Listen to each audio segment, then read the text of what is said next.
Students, आज हम पढ़ रहे हैं अपना हिंदी व्याकरण का क्लास 4 का लेसन नंबर 1।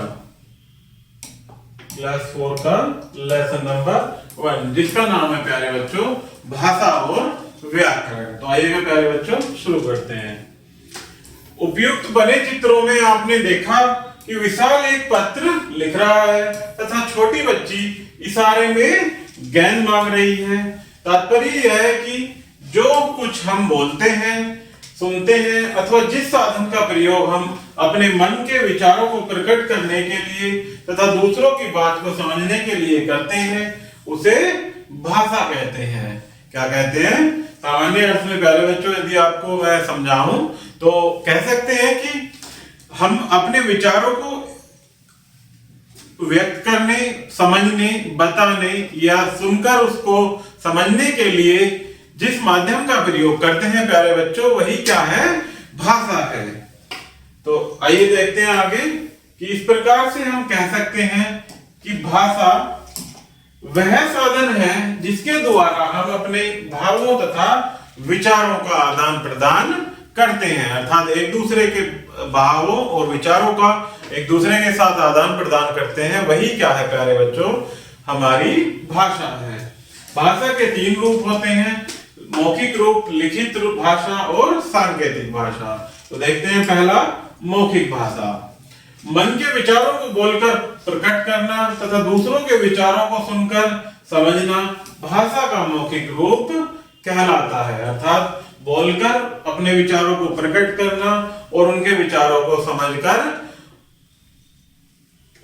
सुनकर भाषा का क्या होता है प्यारे बच्चों? मौखिक रूप कहलाता है। नेक्स्ट है लिखित भाषा। मन के विचारों को लिखकर प्रकट करना तथा पढ़कर समझना भाषा का लिखित रूप कहलाता है, अर्थात अपने मन के भाव तथा विचारों को लिखकर सामने वाले या दूसरे व्यक्ति को प्रकट करना और उन्हें पढ़कर उनको समझना क्या कहलाता है? लिखित भाषा का रूप।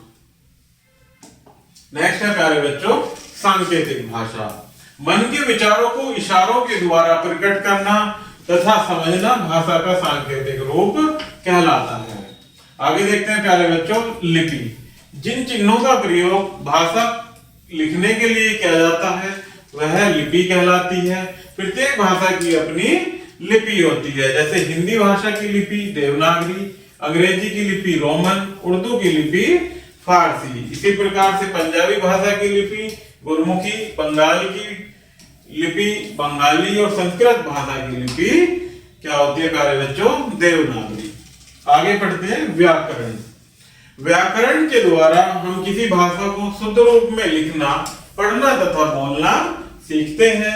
प्रत्येक भाषा को शुद्ध रूप में लिखने के लिए कुछ नियम बनाए गए हैं और इन्हीं नियमों के आधार पर भाषा के शुद्ध अशुद्ध होने का पता चलता है। इस प्रकार हम कह सकते हैं कि वह शास्त्र जो भाषा के शुद्ध रूप का बोध कराता है वह व्याकरण कहलाता है। क्या? कि जो भाषा के शुद्ध रूप को हमें बताता है वही क्या होता है? व्याकरण। आओ पाठ दोहराएं। भाषा वह साधन है जिसके द्वारा हम अपने मन के भावों तथा विचारों का आदान प्रदान करते हैं और व्याकरण के द्वारा हम किसी भाषा को शुद्ध रूप में लिखना, पढ़ना तथा बोलना सीखते हैं। तो प्यारे बच्चों इस प्रकार से हमारा यह लेसन यही समाप्त होता है। आशा करता हूं कि आपको यह वीडियो जरूर पसंद आई होगी। धन्यवाद।